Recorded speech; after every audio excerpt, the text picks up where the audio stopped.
पीले दांत वाली बहू। रंजना कभी ब्रश नहीं करती थी। उसे कितनी बार उसके माँ बाप ने डांटा, लेकिन उसका कोई असर उस पर होता ही नहीं था, जिस कारण से उसके दांत पीले पीले हो जाते हैं।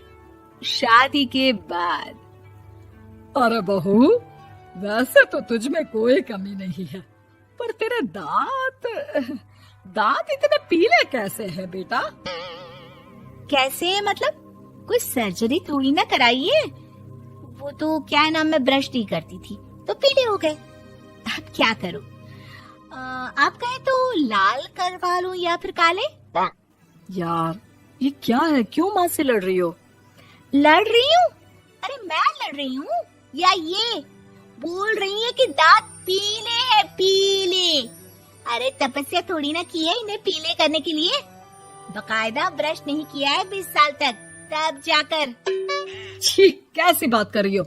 ये उस वक्त तो पीले नहीं थे जब हम लोग तुम्हें देखने आए थे। अरे तब साफ करवा लिया होगा डेंटिस्ट के पास जाकर। अब देखो कैसे पीले पीले लग रहे हैं। रंजना सास की तरफ गुस्से से देखती है। फिर शुरू हो गई पीले पीले पीले। अरे पीले तो तब भी थे जब मेरे हाथ का रसगुल्ला उड़ा उड़ा कर खा रही थी और बोल रही थी, लड़की नहीं गुणों का खजाना दे रहे भाई साहब। खैर, अब वो लोग करते भी तो क्या करते, पीले दांत वाली बहू पल्ले पड़ी थी तो झेलना तो था ही। एक दिन कीर्तन में रंजना गाना गा रही थी। अरे कमला बहन, माँ का द्वार है, यहाँ तो सब शुद्ध होकर आते हैं, फिर अपनी बहू को ब्रश भी नहीं करवाती तुम। दूर से पीले पीले दांत भक्ति में बाधा उत्पन्न कर रहे हैं। और कोई 2 साल के बच्चे थोड़ी ना लेकर आई हूँ मैं बहू बनाकर। अच्छी खासी लड़की है, अरे कैसे करवाऊं ब्रश? ये तो उसे खुद करना चाहिए ना। अब माँ बाप तो इसके जैसे तैसे निपटा दिए, ये नहीं सोचा कि सास कैसे संभालेगी। सास बहू को लेकर घर आ जाती है, लेकिन सोच लेती है कि अब इसे लेकर कहीं नहीं जाएगी। अगले रोज बहू कहती है, अरे क्या हो गया, मंदिर नहीं जाना क्या? कीर्तन का वक्त हो रहा है। मेरी मधुर वाणी से कान्हा जी जागते हैं और सोते हैं। आप तो जानती है ना उनकी भक्ति में कितना मन लगता है मेरा। वो क्या है ना, तबीयत ठीक नहीं लग रही है मेरी, आराम करूंगी मैं। तबीयत ठीक नहीं लग रही? अभी तो मिथुन के गाने पर नाच रही थी आप, और अब बोल रही है कि तबीयत ठीक नहीं लग रही। अरे भक्ति में मन लगा लो सासू माँ, ऊपर जाना है, क्या मुंह दिखाओगी आप? हाँ? सास को बहू की बात पर गुस्सा आ जाता है। मैं क्या मुंह दिखाऊंगी, इसकी चिंता तो ना कर, समझी? अपने मुंह की चिंता कर, जो ये पीले पीले दांत लेकर हर जगह पहुंच जाती है। पता है लोग कितना मजाक बनाते हैं। ना जी ना, मैं नहीं जाना कहीं तेरे साथ। तो ये बात है।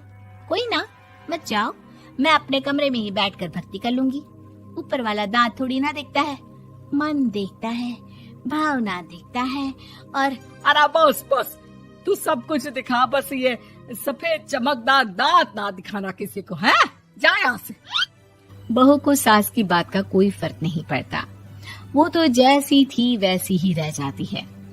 सुबह नहाकर किचन में खाना बनाना, फिर खाना खाना, कीर्तन भजन करना और सो जाना। एक दिन, माँ जी मैं सहेली के घर जा रही हूँ, शाम को लेट आऊंगी। हाँ हाँ तो जाना, मैंने कौन सा तेरी आरती करनी है घर पर बैठकर। रंजना सहेली के घर जाती है, जहाँ वो पार्टी में जाने की तैयारी कर रही होती है। अरे शिखा, कहाँ जाने की तैयारी कर रही है? मैं गलत वक्त पर आ गई क्या? अरे नहीं यार, उल्टा सही वक्त पर आई है। मैंने ये साड़ी और ज्वेलरी निकाली है यार, शाम को इनके ऑफिस की एक पार्टी में जाना है। बताना कैसा लग रहा है ये सब? नहीं यार, इस ड्रेस के साथ तो वो वाली ज्वेलरी अच्छी लगेगी। हाँ हाँ सही बोल रही है, मैंने ध्यान ही नहीं दिया। वैसे तो हमेशा से मस्त फैशन सेंस रखती है। तो बड़ा जाती होगी ना पति के साथ पार्टी में। रंजना कुछ नहीं बोलती, बस सोचती है कि यार काश ये बात सही हो जाती, पर मैं क्यों नहीं जाती पार्टी में? क्या इन लोगों की कोई पार्टी होती नहीं होगी? रंजना घर आती है और रात में पति से सवाल करती है, एक बात बताइए, आप मुझे किसी पार्टी में क्यों नहीं ले जाते? क्या आपके यहाँ ऑफिस में पार्टी नहीं होती? पति बेचारा क्या कहता कि दांत पीले हैं तुम्हारे इसलिए। अरे कोई पार्टी होती नहीं हम लोगों के ऑफिस में, तो कहाँ से लेकर जाऊं? और मार्केट, मॉल, कहीं वीकेंड घूमना, कहीं तो। अरे यार सारे हफ्ते में एक छुट्टी मिलती है, तो सोचता हूँ कि आराम ही कर लूं। क्यों? रंजना मन मार के रह जाती है। पहले कभी सास के साथ मंदिर जाया करती थी, लेकिन वो भी सास ने ले जाना बंद कर दिया। घर बैठी बैठी रंजना बोर हो जाती है। तभी उसे आइडिया आता है और वो मायके जाने का सोचती है। सासू माँ, 2 दिनों के लिए मम्मी के घर जा रही हूँ। अच्छा ठीक है, आराम से जा। और हाँ, माँ से कुछ अच्छी आदत सीख कर आना कि कैसे शरीर के हर भाग की तरह दांतों की सफाई भी जरूरी होती है, समझी? शुरू हो गई ना आप। वो लोग आपकी तरह नहीं है कि छोटी छोटी बात का बतंगड़ बना दे। उन लोगों के लिए मैं मायने रखती हूँ, ना कि मेरे पीले पीले दांत। रंजना माँ को बिना बताए उन लोगों को सरप्राइज देती है, लेकिन जैसे ही वो दरवाजे पर पहुंचती है, अंदर देखती है कि घर वाले कहीं जा रहे होते हैं। अब माँ, काश रंजना दीदी के दांतों वाली प्रॉब्लम नहीं होती, तो वो भी हम लोगों के साथ चलती ना बुआ जी की बेटी की शादी में। हाँ बेटा, लेकिन अब उसे कौन समझाए कि उसको उसके पीले दांत नहीं दिखते, लेकिन उसके आसपास के लोगों को कितना एम्बैरेसिंग फील कराते हैं।